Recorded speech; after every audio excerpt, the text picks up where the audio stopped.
Azathoth.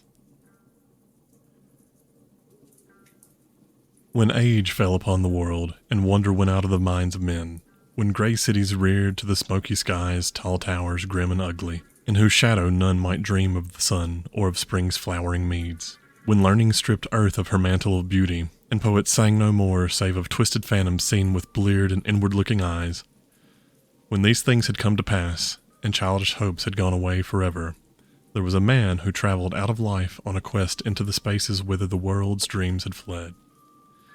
Of the name and abode of this man, but little is written, for they were of the waking world only, yet it is said that both were obscure.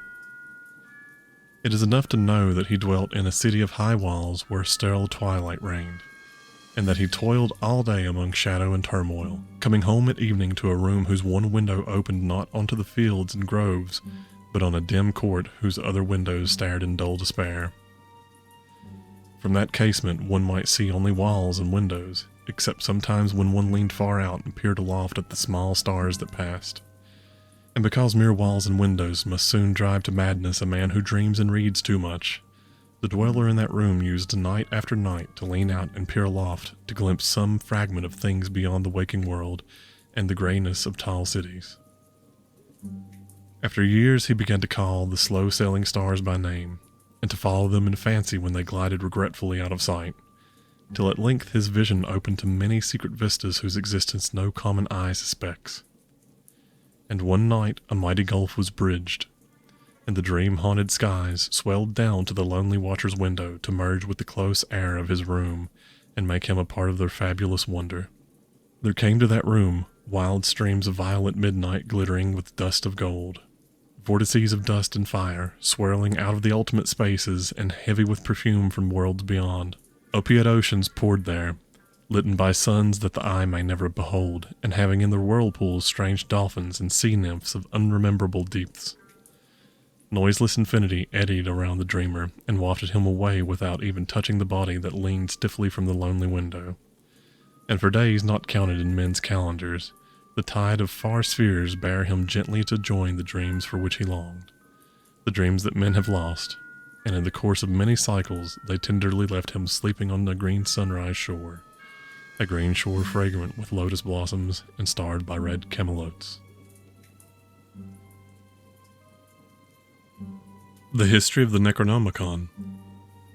Original title, Al-Azif, Azif being the word used by Arabs to designate the nocturnal sound, made by insects, supposed to be the howling of demons. Composed by Abdul al-Hazred, a mad poet of Sana'a in Yemen, who is said to have flourished during the period of the Umayyad caliphs, circa 700 AD. He visited the ruins of Babylon and the subterranean secrets of Memphis and spent 10 years alone in the great southern desert of Arabia, the Roba al-Khalaya, or Empty Space of the Ancients, and or Crimson Desert of the modern Arabs, which is held to be inhabited by protective evil spirits and monsters of death. Of this desert, many strange and unbelievable marvels are told by those who pretend to have penetrated it. In his last years, Al-Hazred dwelt in Damascus, where the Necronomicon, Al-Azif, was written, and of his final death or disappearance, circa 738 AD, many terrible and conflicting things are told. He is said by Ibn Khaldun, 12th century biographer, to have been seized by an invisible monster in broad daylight and devoured horribly before a large number of fright-frozen witnesses. Of his madness many things are told. He claimed to have seen fabulous Irem, or City of Pillars, and to have found beneath the ruins of a certain nameless desert town the shocking annals and secrets of a race older than mankind. He was only an indifferent Muslim, worshipping unknown entities whom he called Yog-Sothoth and Cthulhu.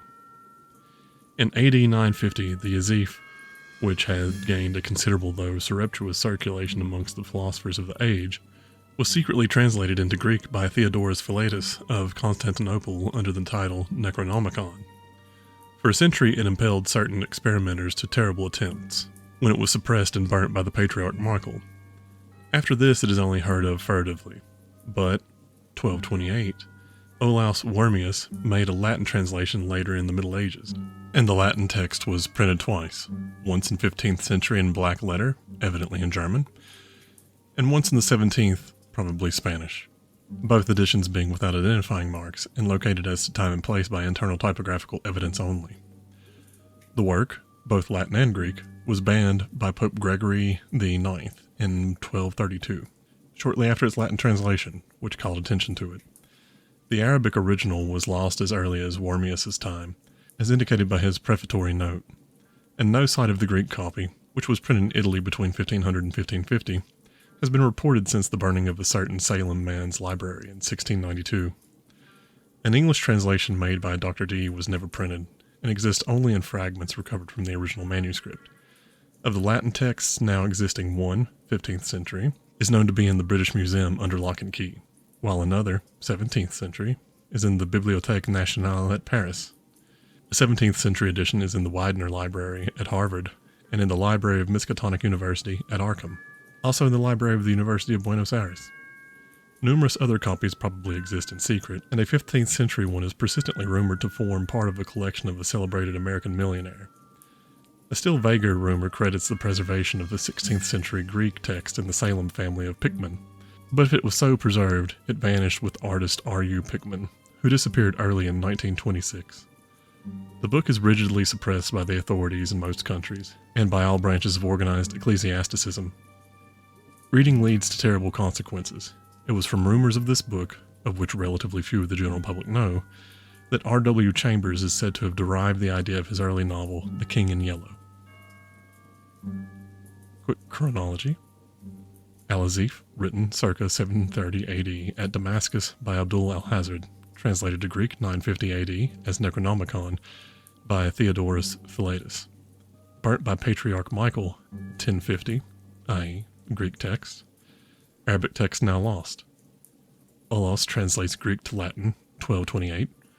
1232 Latin edition and German, suppressed by Pope Gregory IX. 1400s, black letter printed edition, Germany. 1500s, German text printed in Italy. 1600s, Spanish reprint of Latin text.